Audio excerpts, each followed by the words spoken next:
last time that I spoke to you, you told me that you were playing possibly the best team in the country in Florida. Then you play a mid-game week against UAB. The same time I spoke to you, I spoke to Pinckney, and he told me that there wasn't a game on your schedule that you weren't prepared for. So with the experience that you have versus UAB, the experience that you have in Gainesville, what have you seen, what have you learned from this team, and how do you plan on using that versus this Kentucky game this weekend? I really like our team. I've said that from day one. It's a really mature group. We've got really good players. They do a good job in the way that they work and prepare and compete. So, it was good to get a taste of SEC play. Florida was a great team. Kentucky's really good. They're off to a great start. They're 19-2. They're ranked. They won 14 in a row. It'll be a tremendous challenge. We're going to have to play our best to win. This is your first SEC game here at Sul Thomas Stadium. How excited are you to have your fans and your family back here to support you? Yeah, we were gone for a few days, playing South Al down in Mobile and then being down in Gainesville. So we're excited to be back home. We've had a good couple of days of practice, and always great to be at the Joe and to see some familiar faces in the crowd this weekend. There was a coach that came to visit you at the UAB game. Just how important is it to keep that culture where a coach supports another coach? Patrick Murph threw the first pitch that game against UAB. What does that mean for you and this team, just seeing the support that the staff and just this university gives you guys? Yeah, there's a lot of camaraderie within Alabama athletics. I have a lot of great relationships with the other head coaches, and we all support each other. And it's always neat when you have other coaches and student athletes out to support each other. And our kids try to do the same thing in the seasons where we aren't as busy. You spoke about Kentucky. They're riding a 15-game win streak coming into Tuscaloosa. Their last series, they're 3-0 against Mississippi State.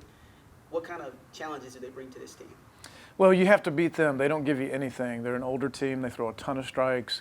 They play good defense. They put the ball in play. You have to earn everything that you get when you play against them. They are really mature. They're really mature in the way they play. They play like a bunch of older kids, which is what their roster is. Speaking of maturity, the Wildcats, they're clicking right now at the pitch at first base. How do you slow them down? Well, it's kind of the same formula as always. You got to get ahead in the count, and you got to be able to throw a secondary pitch for a strike. They're hitting over 300. They do a great job on the bases, very active.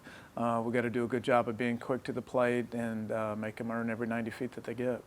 Kentucky's pitching staff ranks top of the league. How can the offense attack them and just start early and get up on the board?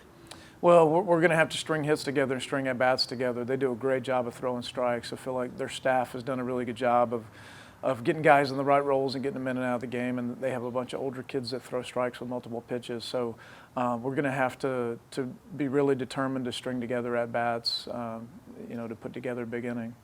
Coach, this time next week, we'll do another interview with you.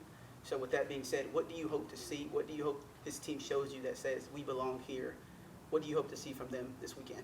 Well, I hope we're 3-0, after this weekend. But, you try to let go of the result when you're working with college kids and just focus on the process. So really just want to see our guys compete at a high level and focus and, put some pitches and at-bats and innings together, and the result will take care of itself. So we got really good players. I like this team, and if we can be consistent in the mentality that we play with, then we have a chance to have consistent results.